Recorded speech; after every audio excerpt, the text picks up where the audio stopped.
Shalom saudara-saudari yang dikasihi Tuhan. Salam jumpa kembali dan salam damai sejahtera bagi kita semua.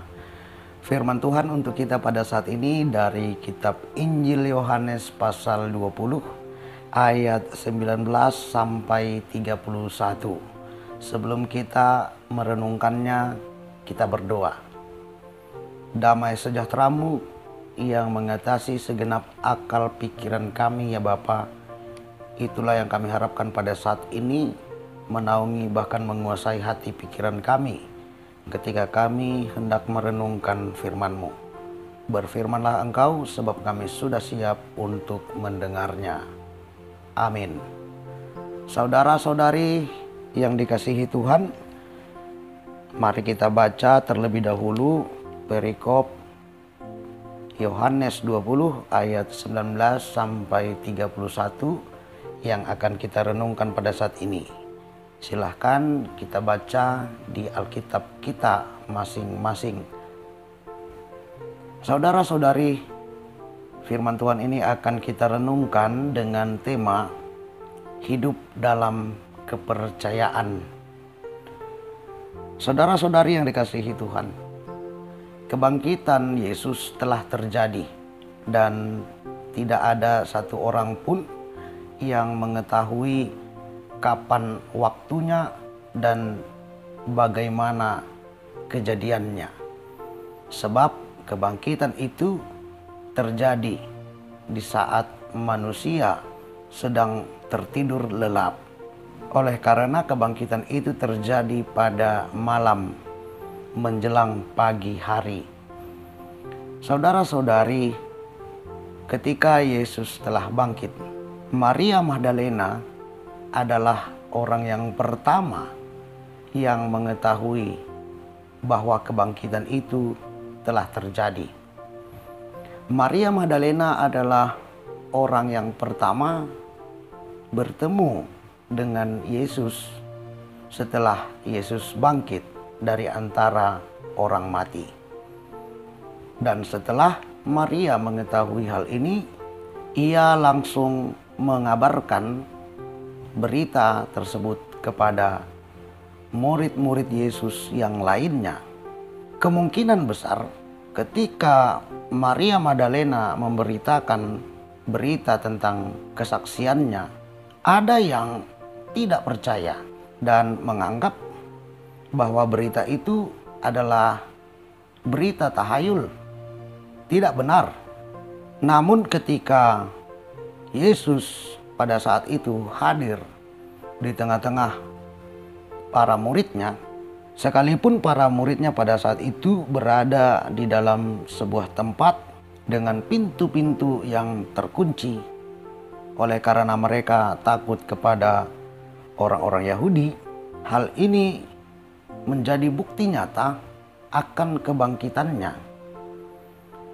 Para murid menjadi bersuka cita. Saudara-saudari yang dikasihi Tuhan, ketika Yesus hadir di tengah-tengah para muridnya setelah ia bangkit dari antara orang mati, tujuan utamanya adalah untuk membuat para murid itu percaya akan kebangkitannya,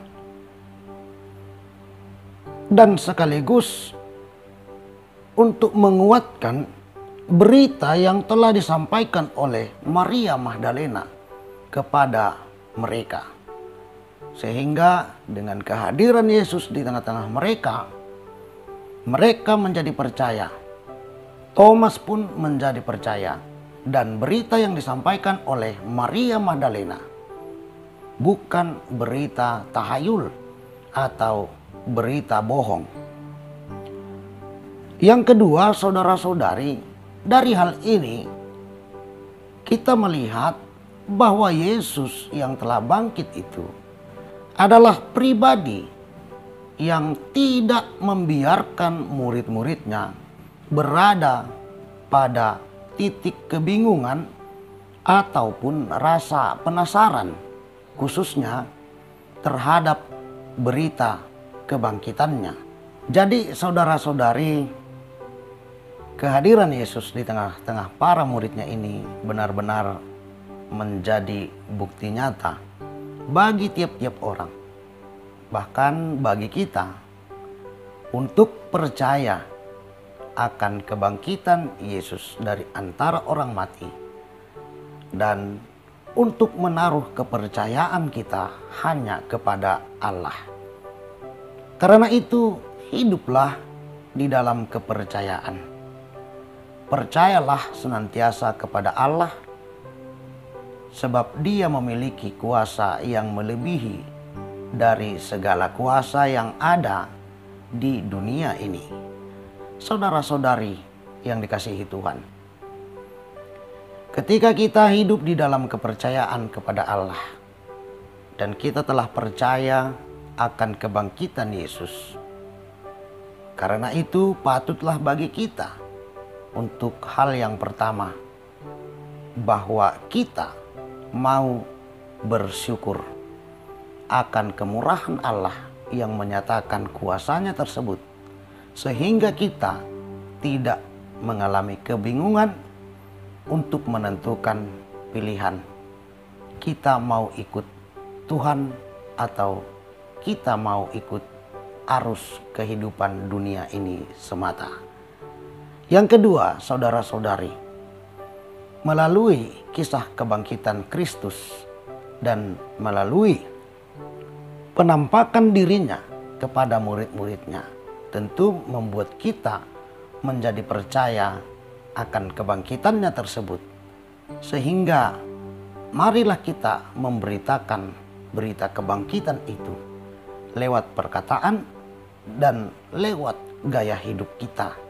Saudara-saudari yang dikasihi Tuhan, di dalam hal ini tentu mari kita meneladani bagaimana sosok seorang Maria Magdalena yang berani memberitakan berita tentang kesaksiannya yang telah bertemu dengan Yesus. Percayalah bahwa Yesus yang telah bangkit itu adalah pribadi yang peduli, pribadi yang mau menegaskan apa yang kita beritakan tentang kuasa dan kehendaknya. Sama seperti Yesus yang menegaskan tentang kebangkitannya, yang hadir di tengah-tengah para muridnya pada saat itu. Hal itu menegaskan bahwa berita yang disampaikan oleh Maria adalah berita yang benar. Demikianlah Tuhan akan bertindak atas kita ketika kita memberitakan tentang kebangkitannya lewat perkataan kita. Dan ketika kita juga menjalani kehidupan sehari-hari berdasarkan keyakinan akan kebangkitan itu, serta pengharapan bahwa kita juga kelak akan mengalami kebangkitan. Tetaplah hidup di dalam kepercayaan. Percaya akan kebangkitan Kristus dan percaya terhadap kuasa Allah yang luar biasa. Amin. Kita berdoa. Terima kasih Bapa, sebab firman-Mu sudah kami dengar dan kami renungkan. Ajari kami untuk memahaminya dan mampukan kami untuk menghidupkannya di dalam kehidupan kami sehari-hari. Terpujilah Engkau di dalam nama Kristus Yesus. Kami berdoa dan bersyukur. Amin. Shalom bagi kita semua.